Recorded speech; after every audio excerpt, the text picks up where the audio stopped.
E aí pessoal, tudo bem? Eu sou Renato Sapiro, advogado de formação, esportista nas horas vagas e pai do Olivia e do Mike, que são a minha grande paixão.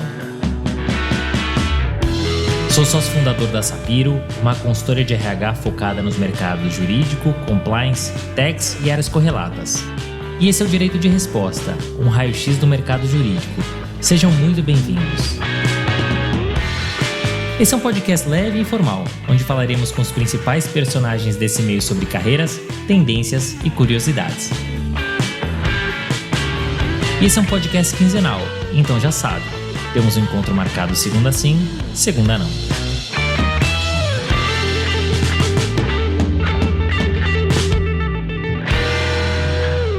Tito Andrade é um dos maiores nomes de concorrencial do país e CEO de um dos maiores escritórios da América Latina, o Machado Meyer Advogados. Mas você sabia que antes de tudo isso acontecer, Tito trilhava uma carreira de sucesso no judô? Por essa você não esperava, não é? Nesse episódio, Tito nos conta por que optou pela carreira no direito ao invés do esporte, justamente em contraponto ao nosso último entrevistado, o Bernardinho. O caminho que percorreu até assumir a cadeira de CEO do Machado Meyer e os desafios que tem encontrado ainda mais em um mercado tão competitivo quanto o jurídico. Quer histórias? Tem. Bastidores? Também. Sinceridade? Se prepara, porque tem de sobra. Aproveite. Tito é formado pela PUC-Rio, tem um LLM pela LSI e uma pós-graduação pela FGV. Começou sua carreira no escritório de seu pai, estagiou em importantes órgãos europeus e há 23 anos está no Machado Meyer Advogados, onde é sócio e CEO. Mas melhor que ouvir de mim, vamos ouvir dele. Tito, muito obrigado por ter aceitado o convite do Direito de Resposta. É um prazer te receber aqui. Já queria ter você aqui há tempos, então, um enorme prazer. Muito obrigado por ter aceitado o nosso convite. Renato, eu que agradeço. Para mim é uma honra muito grande, um super prazer estar batendo esse papo com você, que está completando 3 anos de podcast, né, de Direito de Resposta. Não são muito podcasts que ficam no ar por tanto tempo e com tanto sucesso. Então, de novo, é o trabalho que vocês vêm realizando, as pessoas muito bacanas que vocês vêm trazendo e, portanto, de novo, espero que esse bate-papo seja informativo e legal para todo mundo. Tenho certeza que será. E olha, dá trabalho se manter aqui durante 3 anos, mas a gente vai seguir por muito mais, porque é um prazer receber vocês aqui, contar essas histórias tão legais para os nossos ouvintes. A gente tem sempre aqui a nossa pergunta clássica de planejamento de carreira. E você tem uma carreira, Tito, que é muito bem estruturada e sólida. Já são 23 anos de Machado Meyer e atualmente, inclusive, você é o CEO administrador do escritório. Essa sua trajetória, ela foi planejada e, caso contrário, quais eram os seus outros objetivos? Ótimo ponto, Renato. Eu já ouvi muita gente aqui no podcast e geralmente a resposta é não, né? Não foi planejado ou foi pouco planejado. Eu acho que do meu lado, eu acho que eu posso dizer que ela foi semi-planejada. E aí eu me explico aqui um pouquinho. Eu sou do Rio de Janeiro, portanto fiz faculdade no Rio, e o meu pai era titular, um sócio fundador de uma boutique na área trabalhista. Era uma boutique conhecida no Rio de Janeiro, trabalhava com escritórios, à época vários escritórios de São Paulo, por exemplo, não tinham um escritório no Rio ainda, e ele trabalhava com os escritórios ou com experts de outras áreas e que tinham necessidade na área trabalhista. Então quando eu comecei a minha carreira como estagiário, eu fui trabalhar com ele. E eu acho que meu pai era um pouco meio otimista, meio visionário. Ele nunca me estimulou muito a ficar com ele, né? Ele achava que a área ia mudar muito, que o Brasil precisava ter uma legislação trabalhista mais moderna e que, né, aquilo não funcionaria e que, portanto, provavelmente o direito do trabalho ia perder importância. E sempre me estimulou, portanto, até a sair. E aí que começa o meu processo de saída do escritório. E aí tem, sim, um planejamento, uma reflexão do que fazer, de como dar esse passo, né? Sair de uma estrutura que era familiar, vamos dizer assim, apesar de ser de uma advocacia de muito bom nível, era familiar, para alguma coisa diferente, e no caso aqui foi o Machado Meyer. Então o LLM foi essa razão de mudança minha, de vida um pouco. Falei, eu preciso estudar alguma coisa diferente, né? Eu conheço processo civil, processo de trabalho, etc. É uma escola interessante, ela dá muita agilidade, você faz muita audiência, tem muita coisa bacana, mas certamente não era o tipo de ativo importante para uma estrutura mais corporativa. Então o LLM veio daí, né? A ideia de sair do Brasil, de estudar alguma coisa diferente e começar a buscar. E aí quando eu saí do LLM, depois eu acho que a gente vai conversar de outras coisas, e eu acabei vindo para São Paulo, quando eu retorno da Europa, e aí alguns planejamentos eu começo a fazer, quer dizer, entro no escritório, eu queria ter sucesso, eu queria conseguir realmente que a área que eu vim trabalhar, ela crescesse, e aí você começa a fazer pequenos planejamentos. Aí eu comecei a almejar, por exemplo, a sociedade. Então teve um planejamento para isso.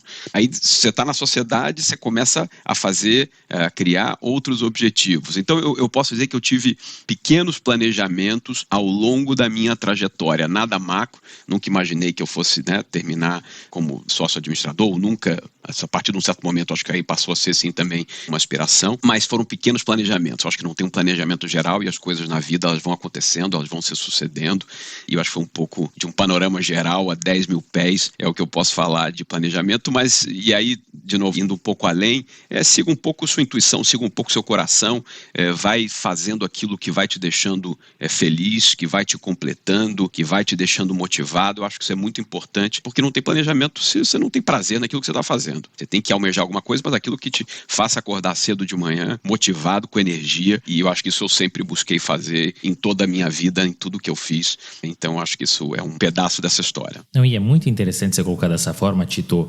porque esse planejamento da forma como você fez, ele propicia de alguma maneira uma certa visibilidade, né? Então você vai dar um tiro curto, tá bom, para eu chegar naquele tiro, para eu correr esses 100 metros aqui, o que eu preciso fazer? E agora para correr aqueles 200? Então isso sem dúvida nenhuma vai ajudando muito, não deixa de ser um planejamento, mas é aquele planejamento de curto prazo, né? Isso. O que também é muito interessante. Você já deu a deixa pro LLM, que era uma coisa que eu ia te perguntar até dos motivos. E é muito visionário o que você traz, porque assim, quando a gente fala de LLM, normalmente de fato a gente fala assim, olha, para gente que trabalha em escritório de advocacia, principalmente nas áreas corporativas. E você pensando em migrar para uma estrutura grande, né, uma big law, com uma atuação com clientes estrangeiros, muito forte na área corporativa, falou, peraí, eu preciso dar um passo aqui. Foi quando você fez o LLM, mas a gente vai chegar lá. Antes, até falando de planejamento de carreira e fazendo a conexão com o nosso episódio especial de aniversário com o Bernardinho, que é um multicampeão e é um cara que fala muito de esporte e da conexão do esporte com a carreira dos profissionais, você foi atleta de judô, inclusive chegando às seleções carioca e brasileira. Mas em determinado momento você optou pelo direito, né, pela advocacia, em detrimento do judô, que foi o oposto do Bernardinho, que optou pelo voleibol ao invés da economia. Como é que se deu essa decisão, Tito? Qual foi o divisor de águas naquele momento? Vou seguir na advocacia. E mais, como o esporte te ajudou e tem te ajudado na sua trajetória profissional? Primeiro, parabéns pelo episódio espetacular com o Bernardinho, que eu sou super fã, ele é um craque e foi muito bacana. Mas voltando, eu acho que da mesma maneira que exatamente ele decidiu, olhou ali e falou assim, pô, eu tenho talento suficiente para continuar crescendo, eu tive também a consciência que eu não tinha o talento necessário para conseguir voos maiores. Então foi muito importante na minha vida por um período grande da minha adolescência, até jovem, até mais ou menos entrar na faculdade com 18 anos, e eu diria que foi basicamente a minha vida foi o esporte por alguns anos, e isso cria muita coisa bacana. Primeiro, talvez a mais importante é a disciplina, é saber que sem treinar você não consegue melhorar, é ter resiliência, é aprender com as frustrações, né? Você acha que vai ganhar o campeonato e você perde, mas ao mesmo tempo se sentir motivado para melhorar. Eu me lembro, até falando aqui com você, me lembro a sensação de terminar um campeonato no final de semana e querer começar a treinar na segunda para um golpe que eu vi alguém fazendo, ou para alguma coisa que eu fiz errado, ou melhorar alguma coisa que eu fiz certo. Eu tinha essa sensação de querer estar no tatame, de querer estar treinando, e eu acho que isso você carrega claramente para a vida corporativa, que exige disciplina, exige resiliência, tem coisas que você tem sacrifícios que você precisa fazer, tem muita coisa bacana, você conhece muita gente legal, tem muita coisa interessante, inteligente, desafiadora, mas tem muita coisa difícil. Esse processo, a trajetória profissional, seja no Big Law, seja em qualquer outra estrutura, ela tem muitos desafios. Eu acho que você fazer isso desde jovem, numa estrutura desportiva, com os valores que o esporte geralmente carrega, é espetacular. Mas a resposta no final é essa, quer dizer, no final do dia eu cheguei ali 17, 18 e achei que eu não fosse conseguir ir muito mais longe. Eu tinha amigos, tenho amigos hoje, vários que eu fiz no esporte, que chegaram às seleções brasileiras adultas, chegaram a disputar ou foram reservas em seleções olímpicas. O próprio Flávio, que inclusive é do mesmo escritório ali do pai do Bernardinho, o próprio Flávio começou a treinar, ele era talvez uns 2 anos mais novo do que eu, e chegou a ser medalhista olímpico. Então, o esporte, acompanhar o esporte, fazer esporte é alguma coisa sempre muito presente na minha vida, inclusive até hoje. Então, eu acho que tem várias lições do esporte que certamente a gente consegue levar para o mundo corporativo, além só da saúde, da questão do prazer, etc. E é muito legal você trazer essa visão. Só esse ano a gente recebeu 3 pessoas que falaram da importância do esporte na vida e dos impactos na trajetória profissional. Bruno Baldutini, que é sócio do Pinheiro Neto, foi atleta de natação e tem inclusive uma filha que é atleta olímpica. O Bernardinho e você, dentre outros vários episódios. O esporte é vida, o esporte é importante, o esporte ensina muita coisa, né? E eu não tô falando só do esporte competitivo, não. Por isso que eu, pessoalmente, gosto muito de fazer esporte logo pela manhã, porque, além de todos os ensinamentos, né, você já tá ligado. Tá ligado. Né? Então, já vai com toda a energia. É isso. E aí, Tito, você contou um pouquinho do LLM. Então, já explicou os motivos pelos quais você optou por fazer esse mestrado. Mas você acabou fazendo esse mestrado pouco tempo depois de se formar, né? E sempre tem aquela dúvida, qual é o melhor momento de se fazer um mestrado, né? Um LLM? Na tua visão, esse foi o momento correto? Ou se você pudesse voltar no tempo, você faria em outro momento? E mais, você foi com o mote de fazer a transição para uma Big Law. O quanto a realização desse mestrado te ajudou na sua trajetória, no seu ingresso no Machado Meyer e até para a posição que você exerce hoje? Legal. De novo, mundo diferente, né? Estou falando, eu fiz um LLM na década de 90 ainda, no final dos anos 90, para o mundo hoje bastante diferente. Eu acho talvez um pouco cedo. A única diferença é essa, quer dizer, tinha um processo, um projeto e um planejamento de mudança de carreira, então talvez eu não pudesse esperar muito mais. Eu já trabalhava desde o primeiro, segundo semestre, então já estava há alguns anos ali numa labuta e achava que eu precisava, querendo mudar, eu tinha um timing disso. Também não queria entrar do zero já com muita idade, né? Tô falando, eu fui com lá 25 anos, 26 anos, alguma coisa assim. Certamente hoje, se eu tivesse numa estrutura como essa, como o Machado Meyer ou outros escritórios, o mesmo perfil, eu acho que um pouquinho mais velho é melhor. Você já vai mais experiente, você já vai com mais segurança em relação ao que você quer estudar. Tem uma etapa importante pós-LLM, muitas vezes, que é a tentativa também de trabalhar no exterior. Nós aqui no escritório apoiamos os nossos associados que vão para LLMs para também ter uma posição no exterior. Então você tem uma sequência que um pouco mais de maturidade profissional, eu acho que ela é relevante e ela ajuda. De novo, as pessoas são diferentes, as carreiras são diferentes, os projetos são diferentes e talvez não tenha um momento que você diga que é ideal para todo mundo, mas eu diria que um pouco mais de maturidade profissional, com um pouco mais de segurança em relação aos caminhos que você quer seguir, eu acho que isso seria importante. Então, de novo, faço um paralelo do que aconteceu comigo na década de 90, com hoje, né, 2023, com diversos associados. Hoje, curiosamente, eu tive um café da manhã com os LLMers, que a gente chama os LLMers, que estão indo apoiados pelo escritório. São mais de 10 LLMs que a gente ajuda, apoia, inclusive financeiramente. Os LLMs, especialmente no exterior, também ficaram muito caros, né? Então, conversando, tentando integrar, mostrar um pouco a importância deles estarem próximos ao escritório ao longo dessa jornada do LLM. E aí, um pouco no segundo ponto da tua pergunta, até onde isso ajuda ou ajudou na minha trajetória ou na posição atual. Eu acho que ajuda muito sempre. Acho que a gente vai falar um pouco aí dos episódios entre LLM e ter chegado aqui no escritório, no Machado Meyer. Tem coisas bacanas que aconteceram no meio do caminho também, mas eu acho que o LLM ele acabou viabilizando muita coisa, né? Ele acaba também sendo um pouco um cartão de visitas, ele mostra que você estudou alguma coisa diferente. Eu acho que traz algum grau de sofisticação, especialmente com o tipo de clientela que a gente lida aqui, que é uma clientela nacional, sofisticada, internacional. Tem uma forma e um método de estudo muito diferente do que a gente está acostumado, então você tem que ler muita coisa, ler muito case law, isso é interessante, você conhece outras legislações, outras jurisdições. Então, eu acho que tem pro advogado, vamos dizer, corporativo, especialmente, apesar de não só pro corporativo, a gente tem hoje gente indo da área de litigation, de arbitration, de tax, mas eu acho que ele cria, sim, ele ajuda a fundamentar a profissão, de aprofundar de alguma maneira o que a gente faz, o que a gente trabalha. Então, eu sempre, de novo, não acho que é um must-have, mas acho que é uma coisa interessante de se fazer, se você tiver a possibilidade, se você tiver o interesse, e se você achar que aquilo pode efetivamente agregar para a sua carreira. Não, e é muito interessante a experiência que você conta do teu LLM, porque uma coisa é você fazer o LLM na década de 90, outra coisa é em 2023.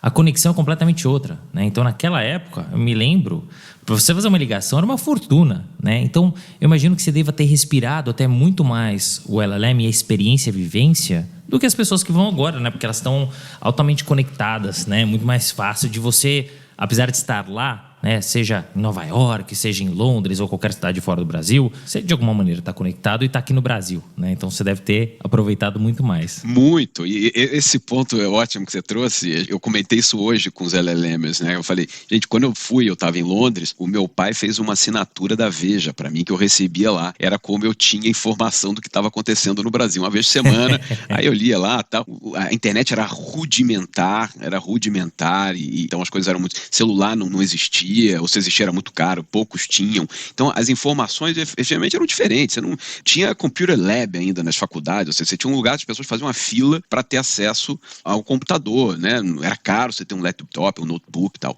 Então era um outro mundo, era um mundo muito diferente do que a gente tem hoje. Eu me lembro depois, a gente vai contar na experiência, mas já que estamos falando de tecnologia um pouquinho, eu me lembro o primeiro celular que eu tive, eu estava ainda morando na Europa, quando eu recebi o primeiro SMS, eu achei aquilo quase uma coisa maravilhosa. Um SMS de um celular, uma pessoa me mandando uma mensagem. Então era um outro mundo, né? As pessoas estão muito mais conectadas, têm muito mais informação, elas já chegam conhecendo a grade, o que vão fazer, o que vão estudar, os professores, já pesquisaram os professores, não existia nada nem parecido, tinha muito mais novidade no processo ao longo desse período no LLM e, de novo, eram vários achados e coisas maravilhosas que você vai agregando para a sua vida, para a sua experiência pessoal. Então foi de fato, mas é bom esse ponto que você trouxe, porque de fato era um mundo muito menos conectado, um mundo muito diferente do que a gente tem hoje em 2023. É verdade. E você sabe que você trouxe um outro ponto que me chamou a atenção e que eu tenho acompanhado cada vez mais, porque quando a gente pensava em LLM, normalmente é escritório, área corporate, perfeito. E eu tenho visto efetivamente gente de outras áreas. Eu estava conversando com um primo da minha mulher no Dia das Mães e ele falou, tô indo fazer um LLM.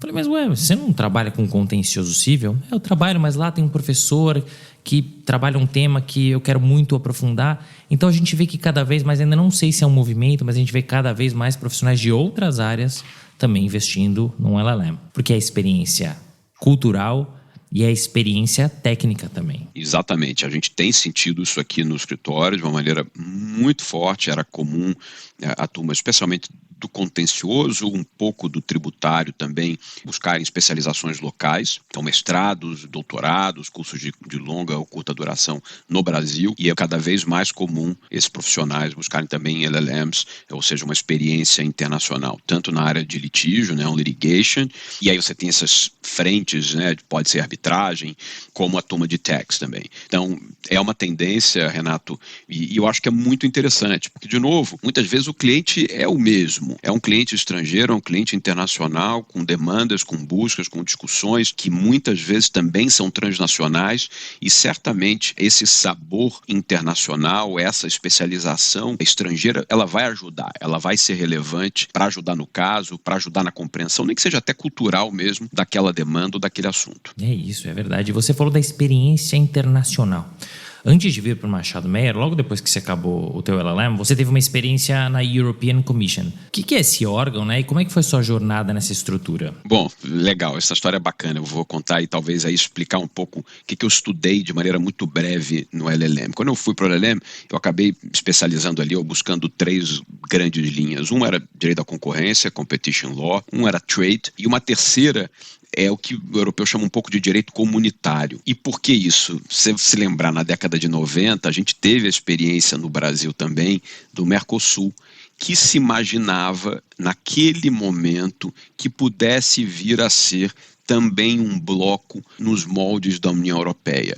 A coisa acabou não avançando, como a gente sabe. O Mercosul, do ponto de vista institucional, ele não chegou ao nível de uma união, como você tem no Europex, inclusive se divide uma política monetária, uma moeda, etc., e ficou nos níveis mais baixo. Mas naquele momento, na década de 90, ninguém sabia exatamente o que ia acontecer. E aí, nesse processo do estudo de concorrência, houve casos interessantes nesse final dos anos 90 em que os órgãos de concorrência americanos e europeus divergiram em relação a casos grandes. Um aprovando uma operação, uma fusão, e outro condenando, não permitindo aquela operação. E aí começou a se discutir, talvez você se lembre, estava na época do chamado Millennium Round. Era um round da OMC e que se pensou em incluir um capítulo ligado à área de concorrência, para que você tivesse, de alguma forma, uma legislação meio internacional de concorrência, para que não pudesse haver divergência entre as decisões. Bom, eu sei que a OMC em Genebra resolveu fazer um evento sobre isso, para discutir um pouco esse round e se falar de competição. Eu estava em Londres, Genebra não era tão longe, eu falei, vou lá, minha agenda permitia ali, você está lá só estudando, você não está fazendo mais nada, fui lá e peguei um avião, fui para Genebra, e tinha na época um diplomata brasileiro muito conhecido, que depois chegou a ser presidente do OMC, diretor-geral do OMC é o nome do cargo, que era o Roberto Azevedo. O Roberto Azevedo, ele era o principal ator na parte de litígios do Brasil no OMC, era um nome muito conhecido. Apesar de engenheiro, ele era quase um advogado, ou melhor, provavelmente que vários advogados, ele era que representava o Brasil nos órgãos de litígio do OMC. E acabou a palestra, o seminário, eu falar, Roberto, sou seu fã, gosto muito, ouço muito falar de você, estou estudando em Londres, fazendo mestrado, você acha que teria alguma oportunidade de me ajudar aqui a conseguir uma posição no OMC e tal? E ele foi extremamente simpático, falou, olha, vou tentar, toma meu cartão, me manda um e-mail e a gente vai começar a falar e eu vou tentar te ajudar. Há muito tempo a gente não tem nenhum brasileiro. Bom, eu obviamente um pouco de cara de pau e essa é a dica, não deixe de fazer as coisas, o não a gente já tem em várias situações. Eu escrevi para ele, falei, Roberto, tô aqui, Tito, como me apresentei, e ele conseguiu uma posição para mim na divisão de regras, era Rules Division, que tratava de temas muito interessantes, subsídios, antidumping, salvaguardas. Falei, legal, acabou aqui, vou pro OMC, que era uma parte grande do meu interesse ali de estudos. E no meio do caminho surgiu a abertura do processo na Comissão Europeia. A Comissão Europeia é o braço executivo da União Europeia. É ela que representa os interesses diretos dos países junto a vários órgãos, inclusive o Parlamento Europeu. Então é o braço executivo, é quem faz tocar, quem faz andar a governança da União Europeia. E tem um estágio muito interessante, na época eu estava muito ligado à concorrência, eu queria uma posição no chamado, eles são divididos em DGs, em diretorias gerais, eu era conhecido como DG4, eu queria uma posição no DG4. E aí, apresentei, mandei currículo, tinha um processo formal, você ia para Bruxelas, fazia entrevistas, um negócio super complexo. E fui lá no round de entrevistas várias vezes e tal, e não estava conseguindo. Não era chamado, buscava, tentava, a coisa não estava rolando. Até que surgiu uma posição em uma diretoria geral, que na verdade era o secretariado geral. É uma espécie de uma casa civil da Comissão Europeia. Mas eu já estava palavrado com o Roberto no OMC, a posição já estava dada, eu já tinha dito que eu ia, porque eu achava que não ia acontecer mais nada na Comissão Europeia. E aconteceu, e eu acabei indo para o secretariado geral, e dentro do secretariado geral eu fui para dentro do Parlamento Europeu, mais especificamente dentro do Comitê Jurídico de Mercado Interno do Parlamento Europeu. Então eu acompanhava os processos legislativos, aqueles casos em que a comissão mandava, pedidos de legislação nova. Então eu ficava em Bruxelas e uma vez por mês você tinha as reuniões plenárias na França. Então era um negócio super internacional, viver aquele mundo da União Europeia dentro do órgão executivo, acompanhando a fabricação, a construção legislativa, foi uma experiência absolutamente incrível para mim naquele momento. E aí eu botei o OMC on hold, pedi super desculpas para o Roberto, falou, não tem problema, aproveita aí e tal, e quando você estiver acabando, me avisa. Bom, e aí nessa linha da cara de pau, acabando ali o período na Comissão Europeia, era de 99 para 2000, eu falei, Roberto, tá acabando aqui, você acha que ainda tem chance? Demorou um tempinho, voltou e falou, tá lá, vai funcionar. E aí eu saí da Comissão Europeia em Bruxelas, eu fiquei morando em Bruxelas, me lembro saindo de carro, aluguei um carro com a minha casa dentro de um carro e fui para Genebra ficar no OMC, na Rules Division. Então esse foi o trajeto antes de chegar e acabou um momento que também já tinha acabado mais ou menos a grana, a experiência estava boa, mas eu precisava voltar para o Brasil e aí eu comecei a mandar currículos, etc.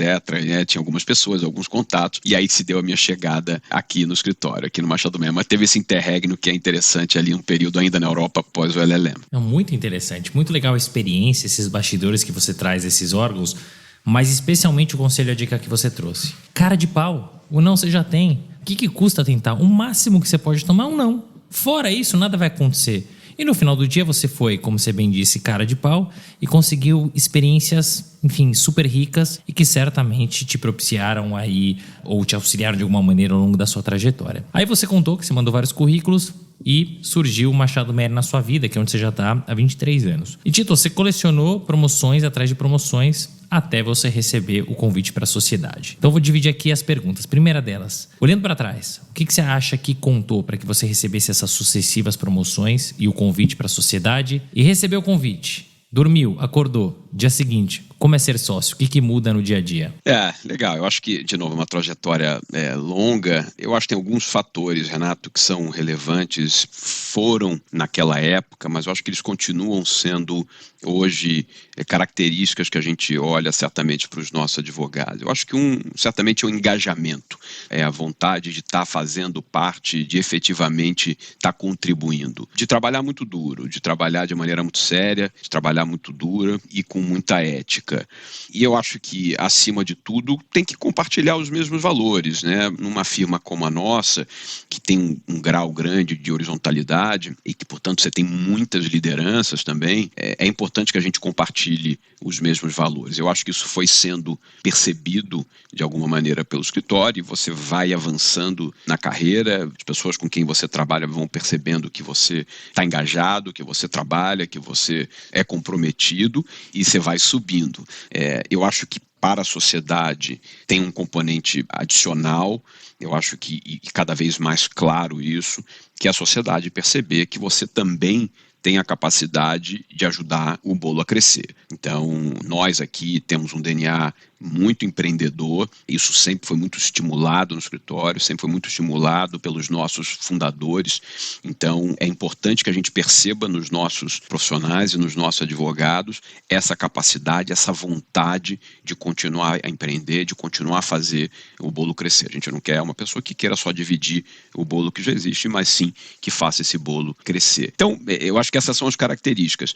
E a mudança, eu acho que é um processo, de novo, você também vai amadurecendo nesse processo, mas tem a percepção ali do ownership, né? Eu acho que essa é diferente quando você se torna sócio, de sentir efetivamente dono no sentido aí lato, mas de sentir sócio efetivamente, daquele negócio é seu e você precisa contribuir para que ele esteja cada vez melhor. Quer dizer, eu acho que esse é o desafio de cada um de nós aqui no escritório. Acertamos, erramos ao longo desse processo, mas você tem que querer que a estrutura esteja cada vez melhor. Então, esse sentimento de ownership, sentimento de que a coisa é sua, né? E que, portanto, você pode contribuir com o seu melhor, com o seu engajamento, com a sua energia, com a sua qualidade técnica, cada um, né, com as suas características, o que tem de melhor para que o escritório também cresça, para que o escritório melhore e que você, no final do dia, também abra mais oportunidades para outros. Porque é assim que esse processo, de alguma forma, ele se retroalimenta. Se você fecha o escritório, não, aqui não vai, aqui a gente não quer crescer, aqui é desse tamanho, claramente você passa uma mensagem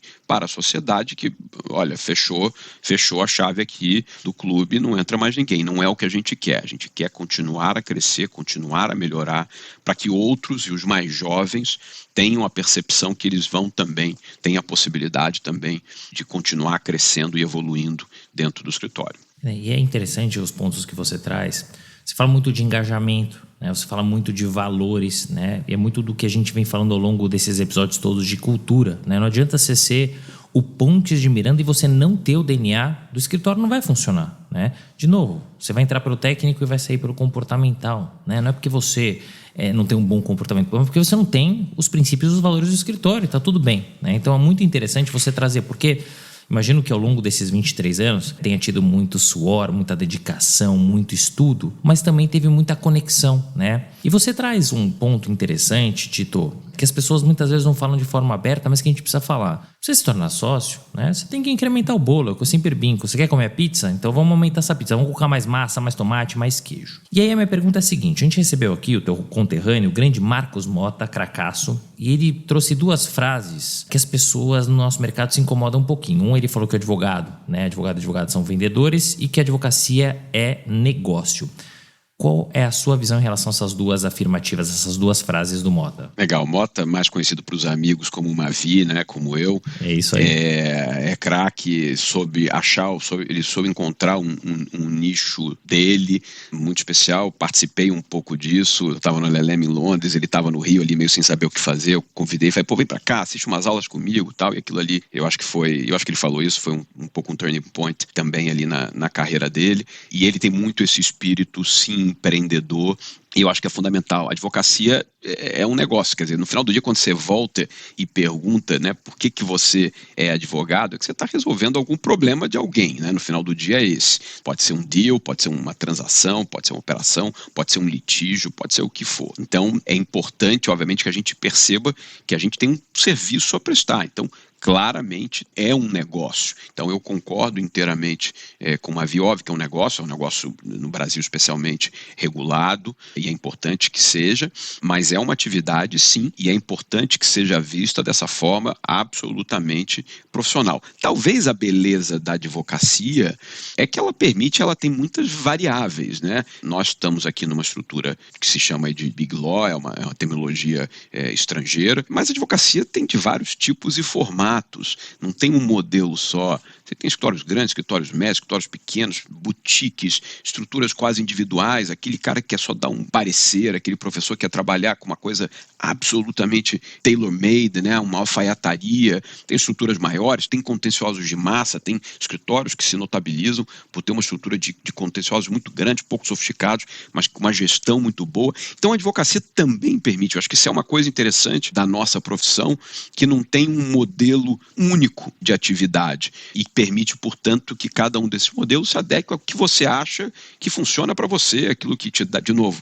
voltando àquilo que te dá um pouco de prazer, que dá alegria no seu coração, ou que está dentro das suas ambições, que a gente precisa falar também disso, né? Cada um tem uma ambição e não tem certo ou errado, e o fato de alguém eventualmente ter vindo e não ter ficado, tem excelentes profissionais que saíram daqui, porque talvez não tivesse a cultura, ou o momento não era ideal, ou tinham outras ambições, e assim a vida. Isso faz parte, de novo, acho que a gente tem uma profissão que permite bastante essa variação. Isso para falar na advocacia em si, fora outras profissões paralelas, ou própria, por exemplo, pessoas que trabalham em house, e vários já foram ouvidos aqui nesse podcast. Você tem in-house com carreiras extremamente interessantes, com desafios muito bacanas, extremamente próximos ao negócio fim. Então, de novo, acho que a advocacia, o direito permite muita coisa. Mas dito isso, eu concordo com o que o Mavi falou. E Tito, é muito interessante o que você trouxe, porque, de fato, a advocacia, o direito, né, a sua formação em si, ela propicia que o profissional acabe abarcando outras posições. A gente teve, inclusive, um exemplo recente da Patrícia, que é CEO da Philips, né? Ela cresceu dentro da Philips, né? Passou por outras empresas dentro da Philips, ela cresceu ali dentro do jurídico e teve uma oportunidade, ela abraçou e se preparou para aquilo. Até por falar nessa posição de CEO, né, de administrador, alguns anos depois, né, de você assumir essa posição como sócio, você foi convidado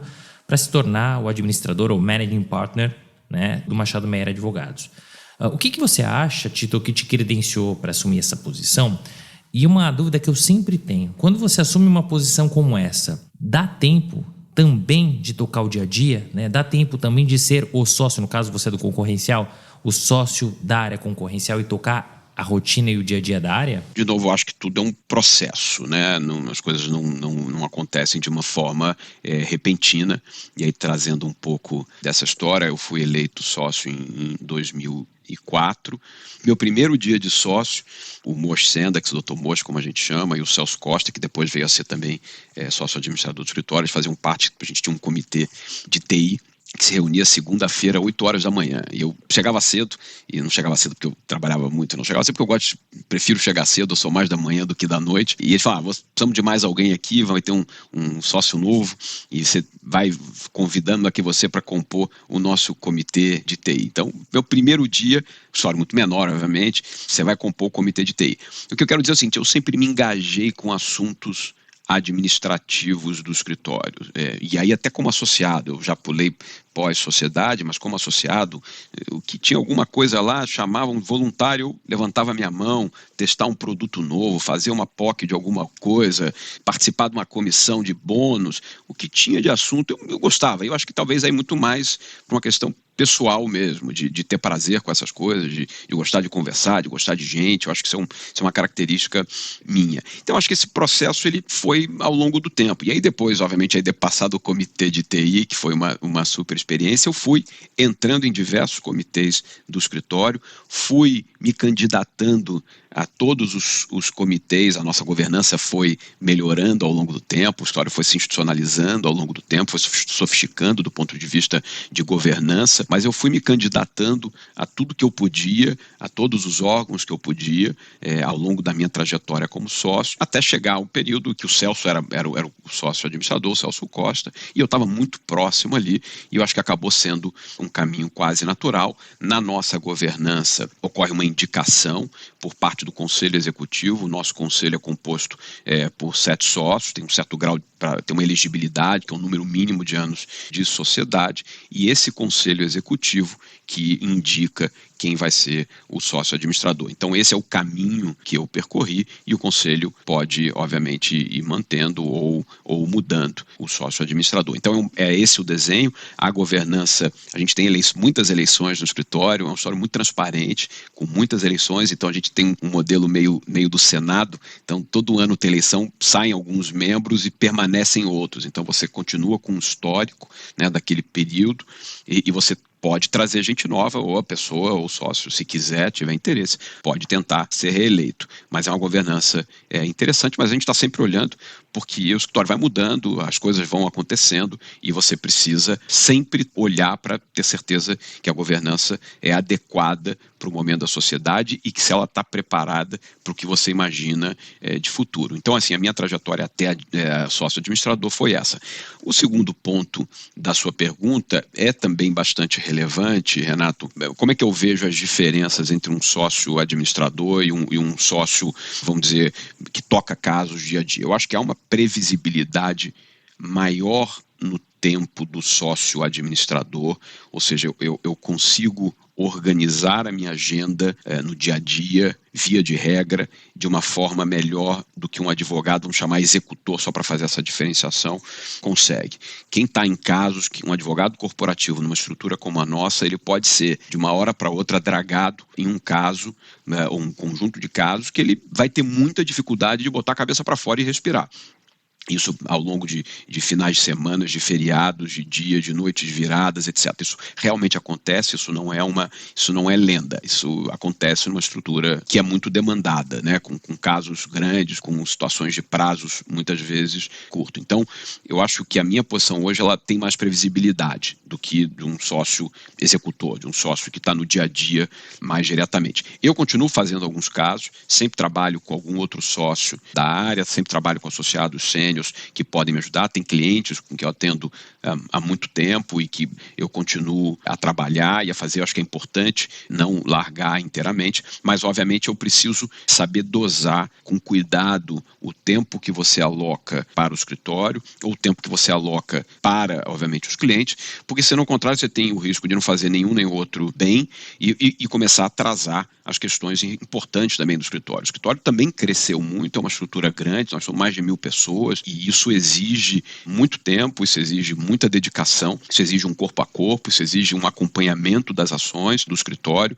Então, esse equilíbrio, que é muitas vezes tênue, que a gente precisa tomar esse cuidado com os dois chapéus. E é interessante quando você conta um pouquinho da tua vivência, da tua experiência, e como você foi crescendo, o caminho que você percorreu para chegar não só a sociedade, mas na administração do escritório, né? E como é que é essa rotina. E você fala bastante da importância, inclusive, como você se engajou nas áreas administrativas do escritório. E o escritório cresceu muito, você fala de mais de 1.000 pessoas. Dentre essas 1.000 pessoas, você tem um corpo jurídico e tem um corpo administrativo. Até na sua visão como CEO de um dos maiores escritórios de advocacia da América Latina, qual é a importância dessas áreas administrativas para os escritórios de advocacia, independentemente do porte? Absolutamente, hoje, absolutamente fundamental, Renato. A gente, para essa ideia, a gente nem chama quase mais de área administrativa, a gente vê como business partners, né? E o que acontece? Na verdade, o cliente, ele tem no escritório um ciclo, né? E esse ciclo dele começa muitas vezes ele entrando ou ligando pouco, ninguém liga mais, né? O cara manda um WhatsApp, te manda um e-mail,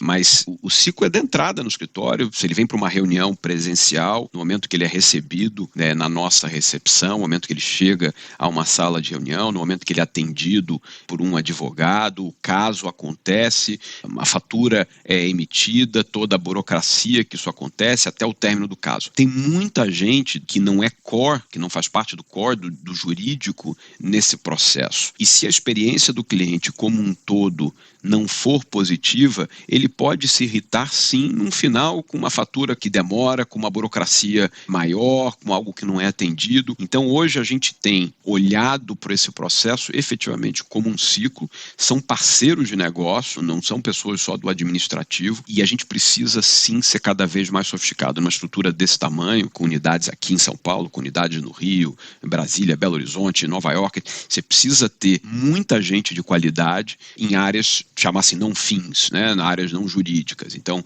né, num marketing, numa área de recursos humanos, porque é fundamental você ter certeza que está sendo capaz de atrair os melhores talentos, de manter esses melhores talentos. Numa área, a gente pode falar um pouco também de tecnologia, inovação. Nós, como advogados, a gente tem uma formação razoavelmente limitada no mundo jurídico. Você pode estudar, você pode, né, ter feito cursos, mas você tem gente que é muito preparada e a gente vem buscando uma profissionalização cada vez maior dessas nossas áreas, desses business partners, para que a gente possa ter efetivamente consistência no escritório em todos os sentidos. Então, sim, um serviço jurídico de excelência, de qualidade, mas isso também acompanhado com serviço que a gente pode chamar de administrativo, de excelência do outro lado. Essa união das duas áreas, ela é absolutamente fundamental se a gente quer continuar a crescer de forma sustentável e a crescer com qualidade. Então, absolutamente relevante a necessidade de se investir num corpo não jurídico, vamos dizer assim, no escritório de advocacia, de altíssima qualidade. Não, concordo, não é 100%, é 110% com você, até porque a gente precisa entender de uma vez por todas que escritório de advocacia é uma empresa.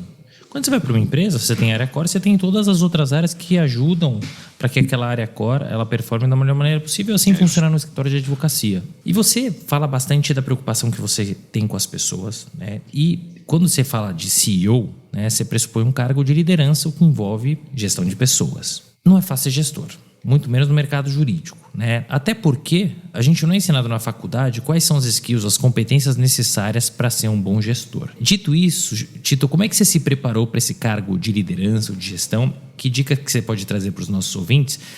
E o que você considera fundamental para que um líder tenha sucesso, especialmente nesse ambiente de alta performance que é o mercado jurídico? Legal. Ótima pergunta também, Renato. De fato, eu acho que acabei tocando um pouquinho isso antes. Quer dizer, nós como advogados e o curso jurídico tradicional, talvez hoje as faculdades acho que estão mais modernas, acho que começam a ter cursos um pouco diferentes e menos fechados, como eu tive na década de 90. Acho que a educação também mais formal do direito vem passando por um processo de evolução aqui no Brasil, principalmente nas universidades mais reconhecidas. Mas, de qualquer maneira, nós não somos administradores, né? Então, o que eu fiz e faço, primeiro é escutar muito. É ter muita curiosidade, é tentar ler e consumir informações que não estão no meu dia a dia aqui como advogado, conversar muito também com meus pares no Brasil e fora do Brasil.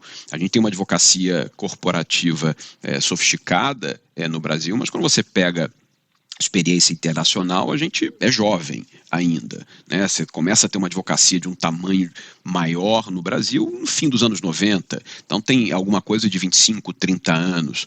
O escritório, talvez no meado dos anos 90, tinha 30 advogados, 30 e poucos advogados, eram estruturas, e já era grande para a época, era um médio grande para a época.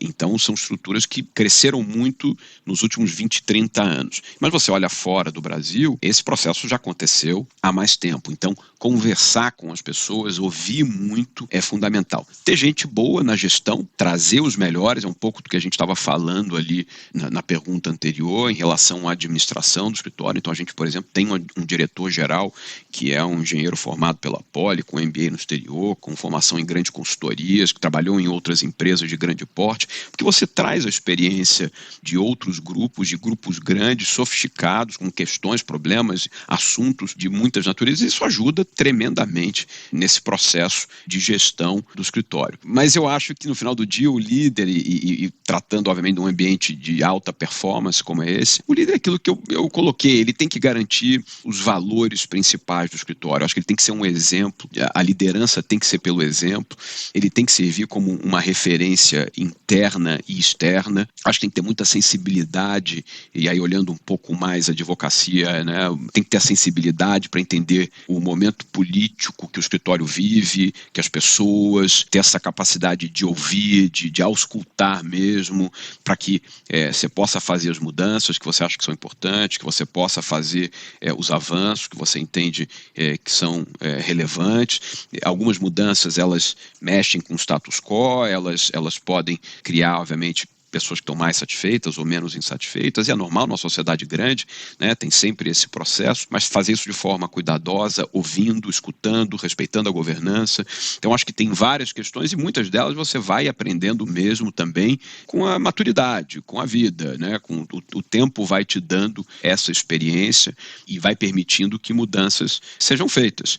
A gente tem uma estrutura, como eu falei, acho que muito horizontal, né? Então todos os sócios votam por cabeça. Então, se aquela sócia, por exemplo, aquele sócio acabou de entrar na sociedade no dia 1º de janeiro de 23 e tem uma matéria que vai ser submetida, o voto dele vale o mesmo do que o sócio que já é sócio há 25, 30 anos aqui. Isso exige conversa, isso exige que as pessoas estejam informadas do que vai ser discutido, do que vai ser votado, do que vai ser feito. Então, esse é um trabalho importante que a gente tem dentro do escritório, considerando a nossa estrutura que é bastante horizontal nesse sentido de liderança. Por isso que eu digo que todos os sócios, no final do dia, são líderes aqui, né? Você não tem uma estrutura top-down, que vem alguma coisa do conselho, um CEO que vai executar. Isso, às vezes, é a realidade de muitas empresas, talvez cada vez menos. Eu acho que as próprias gerações no mercado de trabalho, e eu não estou falando só no mundo jurídico, as gerações são diferentes, e esse excesso de hierarquias, eu acho que isso vem mudando muito. Mas, de qualquer maneira, aqui, numa sociedade de pessoas, de gente, é extremamente horizontal, o que exige mais conversa, o que exige mais consenso. Não quer dizer que todo mundo vai concordar com tudo, mas significa que você precisa ouvir, que você precisa tomar decisões que, obviamente, a maioria da sociedade esteja de acordo. Tito, muito legal o que você traz, e o que mais me chamou a atenção, você falou várias vezes, ouvir e escutar.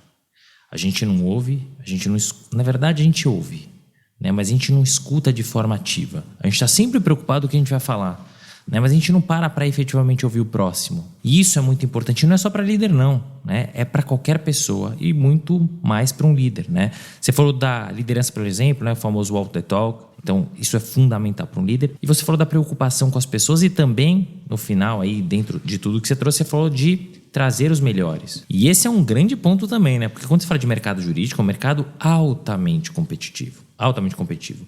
E não é só atrair, é reter, né?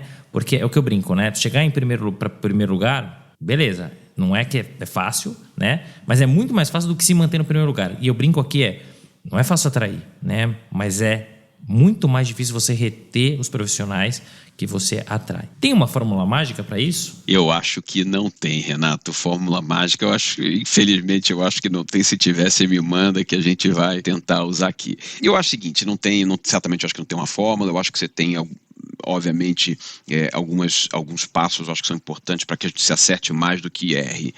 Primeiro, não esconder o jogo, né, para aquela pessoa que está entrando, né, ser muito transparente em relação aos seus valores, às suas expectativas, o que a gente quer e o que a gente espera dos nossos profissionais, né, para que não haja nenhuma, efetivamente, quebra de expectativa. Você não falou que tinha que trabalhar duro, você não me falou que... Não, é assim, as regras são essas, os valores principais do escritório são esses, são valores que não são negociáveis. Então, acho que é muito importante a transparência e, de novo, jogo aberto para quem está começando. Óbvio que essa conversa pode ser mais fácil ou mais difícil, dependendo da idade, né, do candidato, das pessoas. A gente sabe, às vezes, a gente recebe estagiário, gente muito jovem, às vezes é a primeira experiência corporativa. Então, você tem que fazer isso de maneira adequada para cada momento da vida de cada um.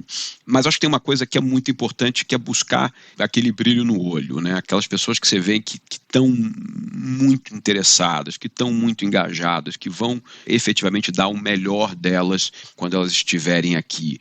Então, isso para mim é relevante. Essa é uma característica que eu acho muito importante. Às vezes a pessoa pode não necessariamente ter o currículo mais estelar, mas ela tem aquela vontade, ela tem o desejo, ela tem a força de vontade para fazer e acontecer. Então, acho que essa é uma característica importante se a gente quer trazer as pessoas que efetivamente vão ficar aqui no escritório.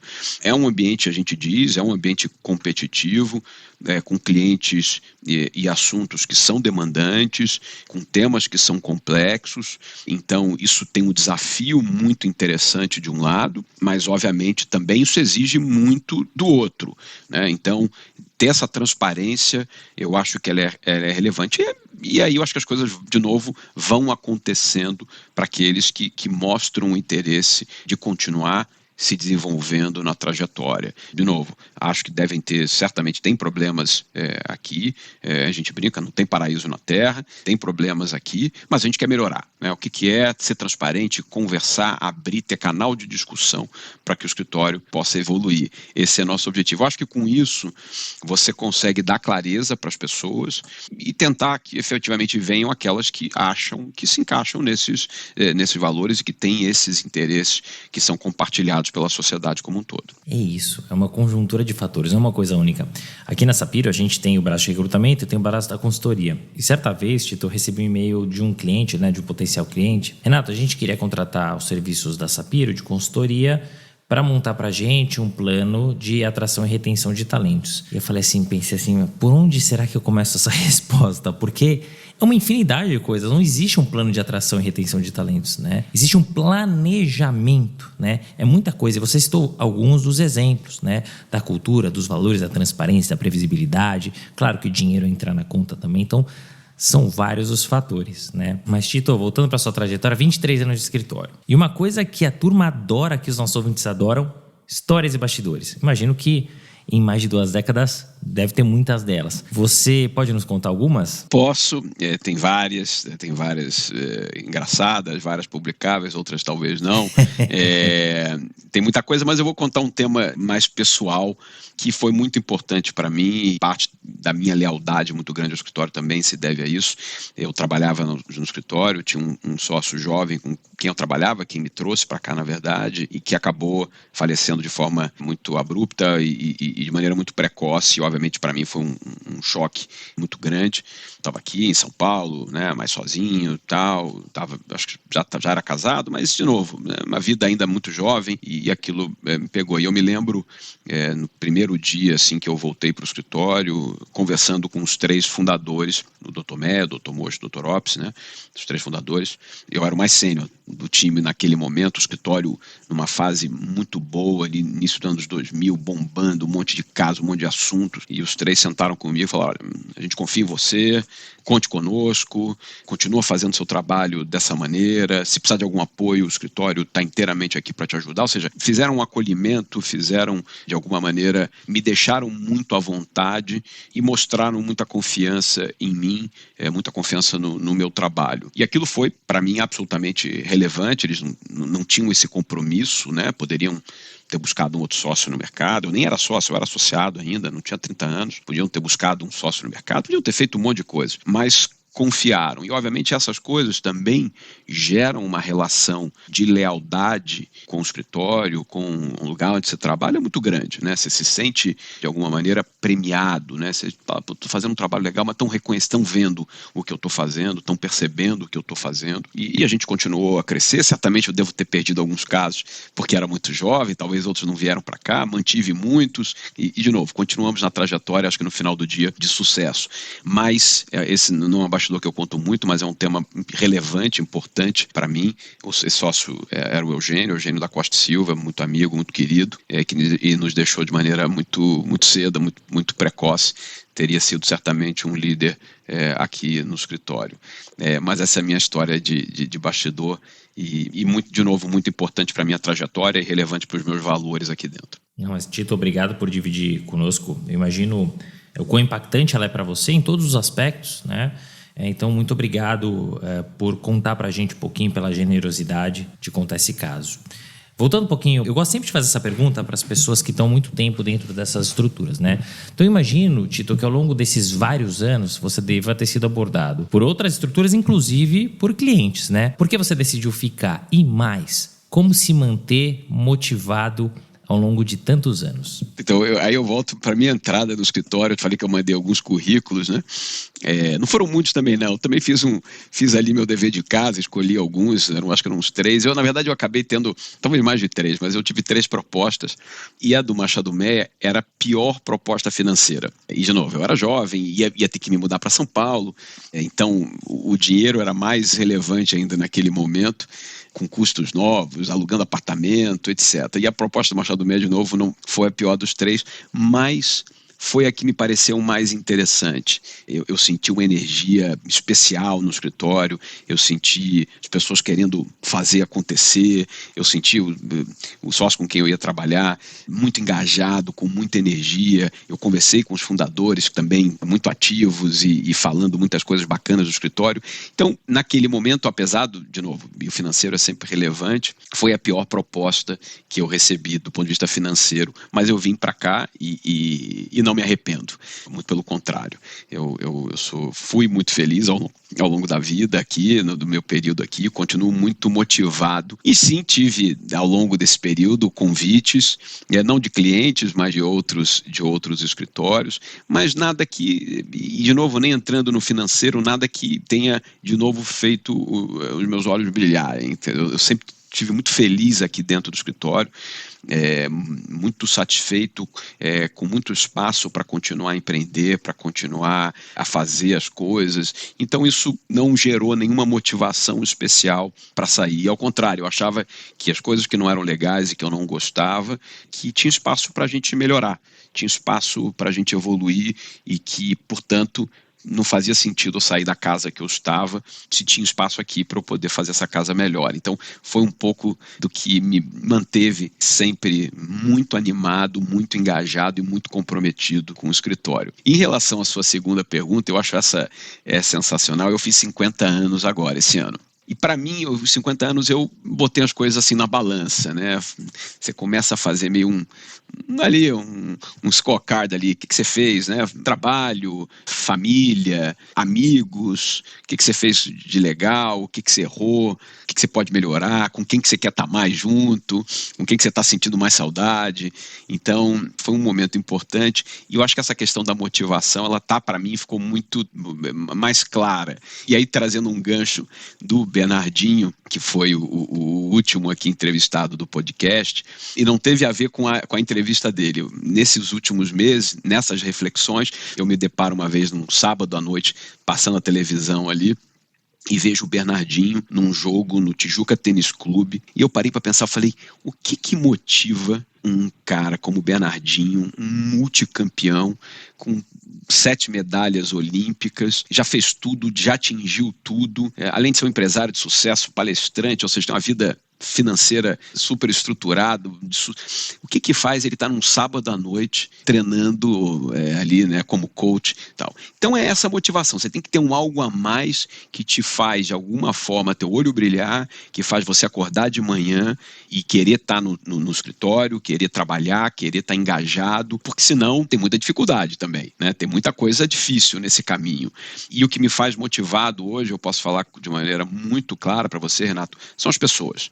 É gostar de gente, é gostar das pessoas.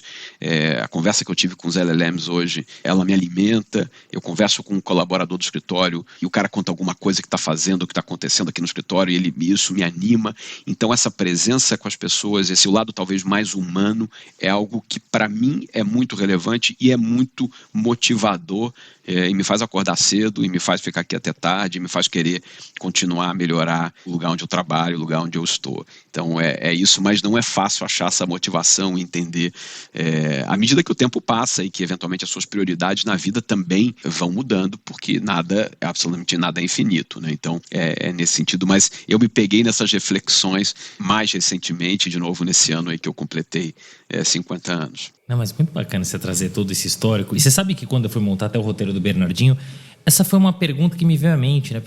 É isso, né? Por quê? Né? Não precisaria, né? Mas aquilo motiva ele, né? Então é muito interessante você trazer esse exemplo e também trazer dentro da tua resposta as tuas motivações. E você sabe, Tito, que às vezes as pessoas, quando você fala em empreendedorismo, a primeira coisa que vem à mente, normal, vamos montar uma empresa, vamos montar um escritório, mas muitas vezes você pode empreender dentro do escritório, né, que a gente chama de intraempreendedorismo, né? Então, dá sim, né? Dá para você ser desafiado, se desafiar, crescer. Tem muita coisa que você pode fazer se você se mexer dentro de um escritório, independentemente do porte, e se manter motivado, né? E também tem muito a ver com valor. A sua conexão com o escritório faz com que você se sinta em casa, que você se sinta motivado. Claro que você tem períodos e períodos, momentos e momentos, mas é isso, né? E você, Gozado, você falou agora dessa reflexão que você fez, né? Ao completar 50 anos. Aliás, parabéns, Tito, que os próximos 50 sejam ainda melhores. Obrigado. E aí vem a pergunta final de carreira. Sua trajetória é sólida, né? Você tem uma trajetória de sucesso, chegou ao Machado Meyer, se tornou sócio, hoje é CEO do escritor, né? Até onde você quer chegar? E mais do que isso, você tem algum arrependimento ao longo da sua trajetória? Tenho vários arrependimentos, erros cometidos, mas eu não fico martelando nesses erros. O que eu acho é que a gente tem que olhar, fazer sim essa reflexão, corrigir a rota e não repetir.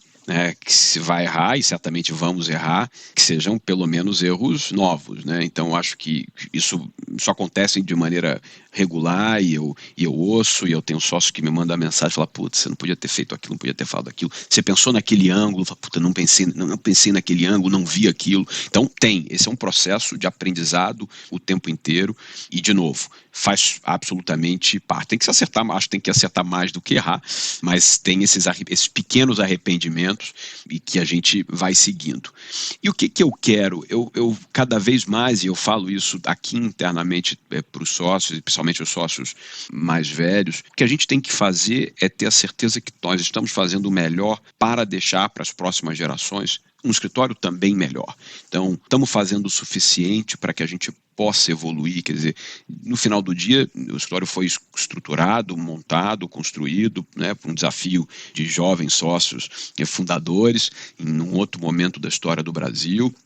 Deixaram já a sociedade, deixaram o escritório, a gente continua nesse processo e ele tem que continuar, ele tem que ser cada vez melhor. Então, eu acho que o desafio nosso aqui é num ambiente que é extremamente competitivo, né? A gente vive num mercado de muita qualidade, com excelentes competidores do nosso porte, menores, médios, boutiques, é ser cada dia melhor. Então, é isso que eu quero, é isso que eu busco, poder, no dia que eu sair, falar, fiz o melhor mesmo, entreguei tudo que eu tinha para que essa estrutura fique melhor e que ela possa continuar a evoluir, que ela possa continuar a se desenvolver e que o nome fique por muito tempo no mercado. Então, é isso que continua fazendo o meu olho brilhar, é isso que continua fazendo eu acordar e vir para o escritório todos os dias. Isso é muito legal. No final do dia é legado, né? É a marca que você vai deixar, é a marca que o escritório vai deixar. Muito bacana. Já que a gente está chegando no final, vamos dar uma polemizada. A gente fala muito de inovação, tecnologia e muito tem se falado de inteligência artificial. Como tudo isso vai impactar, aliás, já está impactando, mas como tudo isso vai impactar o mercado jurídico, principalmente os escritórios de advocacia. Na sua visão, como CEO de um dos maiores escritórios de advocacia da América Latina, como é que tudo isso vai impactar os escritórios e os profissionais? E na área concorrencial, como é que a inteligência artificial vai impactar? Ótimo ponto também, Renato. Excelente discussão. E aí eu falo um pouco da nossa experiência, um pouco do que eu tenho visto, ouvido e conversado. A gente trouxe ferramentas de inteligência artificial, talvez tenhamos sido o primeiro escritório brasileiro a ter uma ferramenta importada de inteligência artificial, isso já há alguns anos, era uma ferramenta utilizada no mundo anglo-saxão, e a gente inclusive trouxe, você tem todos os desafios, está em inglês, você tem que usar o português, ensinar a máquina, mas isso gerou um impacto muito positivo interno no escritório.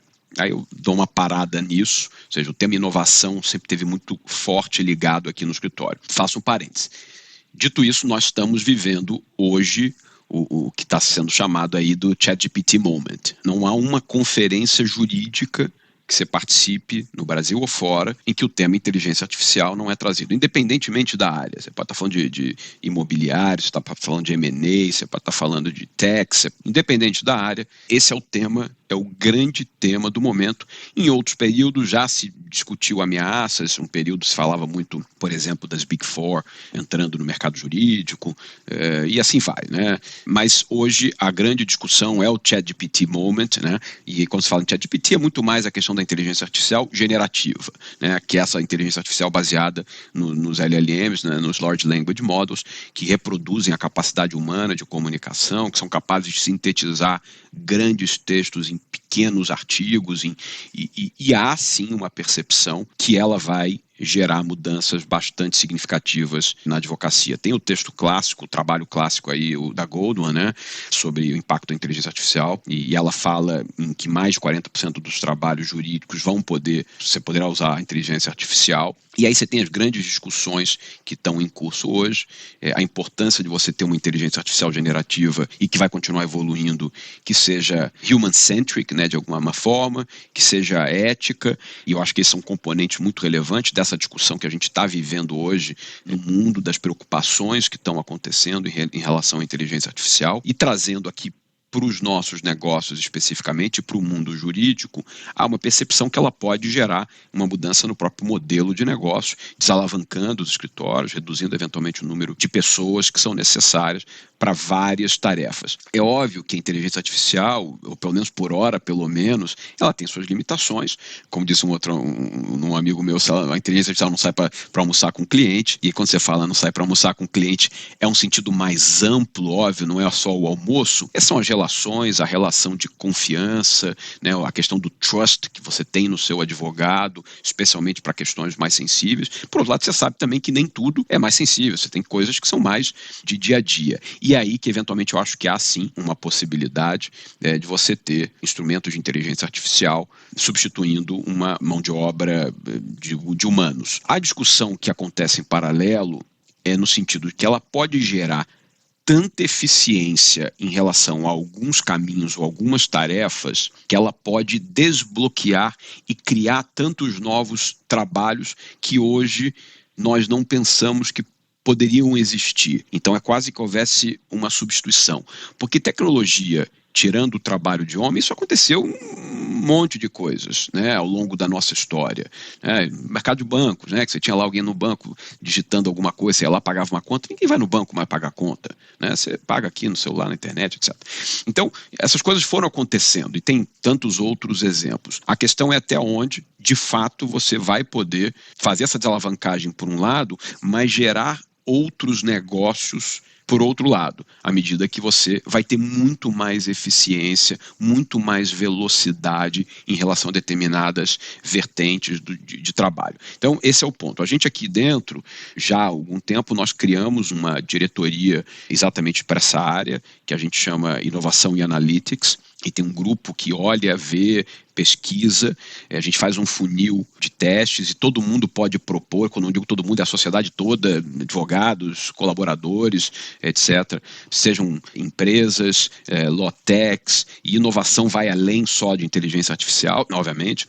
Então a gente tem um funil para que propostas, ideias e sugestões sejam analisadas de maneira célere e que eventualmente a gente venha a aproveitar, seja para utilização, eventualmente em casos, vamos dizer, jurídicos, seja para uma utilização também na parte, vamos dizer, gerencial do escritório.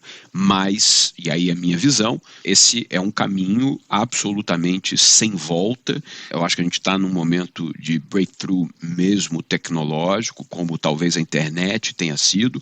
Tem os desafios gigantes da regulação e talvez a grande preocupação hoje é, à medida que você esteja com essa inteligência artificial generativa, com uma capacidade de comunicação quase humana, você não saber com quem você está se comunicando, né? Esse, no final do dia, é o grande risco e são riscos éticos, riscos de toda a natureza. Então, acho que tem muita coisa para se fazer, muita coisa para avançar, mas, na minha visão, sim, vai haver mudança. Importantíssima a tua visão.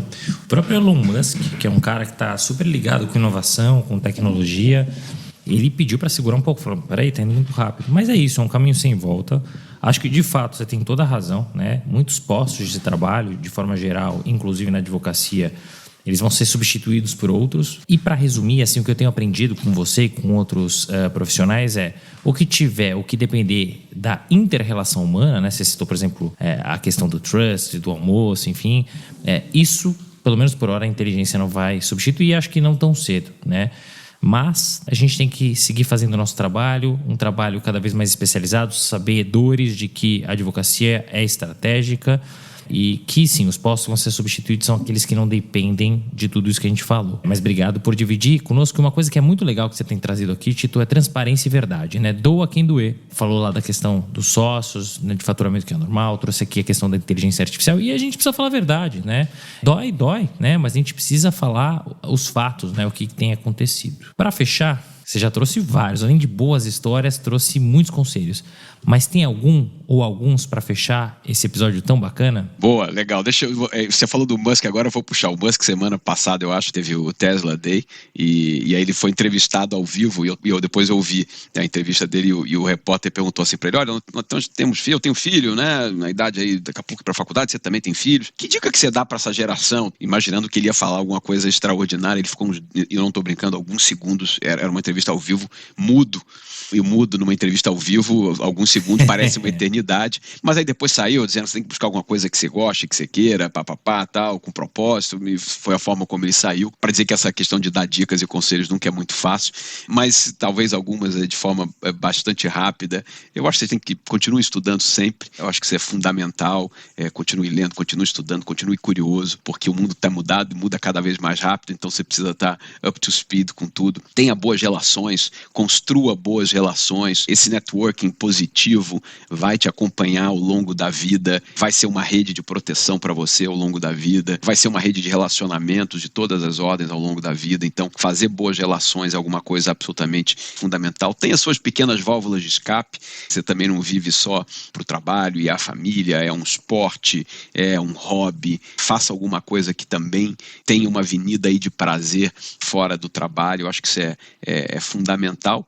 E aí, para terminar, siga um pouco suas intuições, siga seu coração e seja feliz. Busque alguma coisa que te dê felicidade, sabendo que não existe nenhuma profissão ou nada que vai ser o tempo inteiro um mar de rosas. Tem desafios, tem momentos ruins, tem momentos duros, tem momentos que você cai, que você tem que levantar, tirar a poeira do corpo, botar um curativo e seguir em frente, mas busque ser feliz. Eu acho que isso é fundamental. Sensacional, ótimos conselhos para fechar um episódio muito bacana. Olha, foi muito legal, Tito, te receber, valeu a pena a espera. Conhecer mais a fundo a tua história, ajudar a contá-la, né, para os nossos ouvintes, ouvir os teus conselhos, as tuas dicas e principalmente a sua sinceridade, transparência e verdade. Isso é importante, né? A gente precisa levar isso para o nosso público, então muito obrigado pela generosidade, foi um prazer enorme te receber aqui no podcast Direito e Resposta. Obrigado. Super obrigado pelo convite mais uma vez, Renato, muito sucesso para você e o Direito de Resposta. Fim de papo. Se você gostou, recomenda para seus amigos. Se não, fala comigo que eu quero te ouvir. Até a próxima.